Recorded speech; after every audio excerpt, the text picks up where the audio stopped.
you doing? Good. I'm very well. How are you? I'm doing well, thank you. And I want to say, I saw it was a rough cut of the movie, but it is easily the best Spider-Man movie and a great movie. Thank you. We were all knocked out by it. Thank you so much. Have you guys seen the movie yet? I have. I saw it about a month ago. You did? And what'd you think?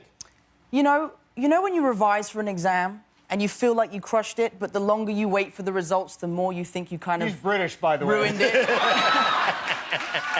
Means a test or a... A test or something. Thank God you brought your translator. Exactly, yeah. Thanks, boss. But yeah, so walking into the screening, I was like, this is going to be awful, I'm going to hate it, and leaving, I was over the moon. You were? Great. Okay. Yeah, I loved it. So you're not overly critical of yourself and your performance and all that stuff? I loved it. Robert, you have not seen it yet? I have personally yet to see it. When can I... You will see it when I'm ready for you to see it. Right? Just take a minute. The new blood, get used to it.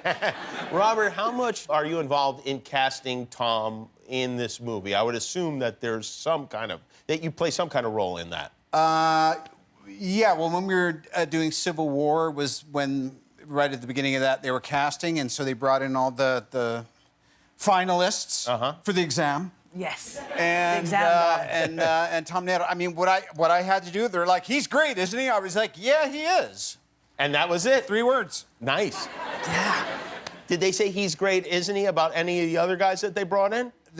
Everybody was good, and then there was just this other element of, like, you saw it, and I was there. Yeah. It feels like the Spider-Man that I read about in the comic books when I was, like, 8 years old. That's the Spider-Man that you play in this movie. Homecoming, coming home to the OG. I never went to Homecoming, so that I didn't really relate to. I was at home crying during Homecoming. What do you call Homecoming over across the pond? Yeah. We call it prom. You call it prom. And what do you call prom? That was the whole thing. We got halfway through shooting the movie. I was like, by the way, what's a homecoming? Really? Yeah, we don't do that. Our proms are very different, though. In what way? Well, they serve booze at the prom. They do? Yeah. Yeah, because you're 18.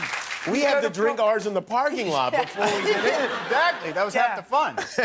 Yeah, my prom was a disaster. I bet it was. You got a bunch of 18-year-olds drunk and throwing up on each other. Yeah. Did you know about, like, what American schools are like? Because you have to play Peter Parker, who is a student, a high school student. Yeah, I think that was probably the most daunting part of taking on this character. So as a joke, I suggested to Marvel that I should go to a high school undercover.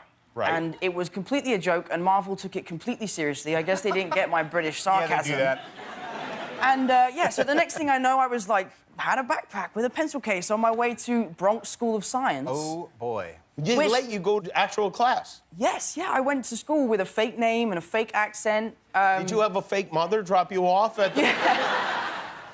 Yeah, no, they brought Marissa Tomei in just for that weekend. But yeah, and Bronx School of Science is a school for genius kids, right. And I am no genius. You're not? No, even the teachers didn't know that I was not a real student, so they would bring me up to the front of the class and be like, what do you think, new kid? I'm like, I have no idea what you're talking about. So it was You're very like the worst embarrassing. narc there is. Like a very bad narc. Did they ever figure out that it was you? Or like when the movie came out, did you ever tell them that it was you? Well, I had one funny experience. I was sat at the back of a classroom next to quite a pretty girl, and eventually she's like, so, dude, what's your deal, man? I was like, well, do you want to know my secret? She's like, okay. I was like, I'm actually Spider-Man. She was like, dude, you're nuts, bro. You're nuts. I was like, no, seriously, I'm actually an actor, I'm British, and I'm playing Spider-Man, and she didn't believe me. Of course she didn't believe me. That's a ridiculous story. I know. Yes. But the fact that you were allowed to just suddenly go to Bronx Science in the middle of the year with no explanation, that breach, that was believable. Yeah, that was... it indicates we've got a problem with our public education system. Thanks for watching. If you like that, subscribe to our YouTube channel for all the latest videos. And if you didn't, subscribe anyway. It's free. Who cares?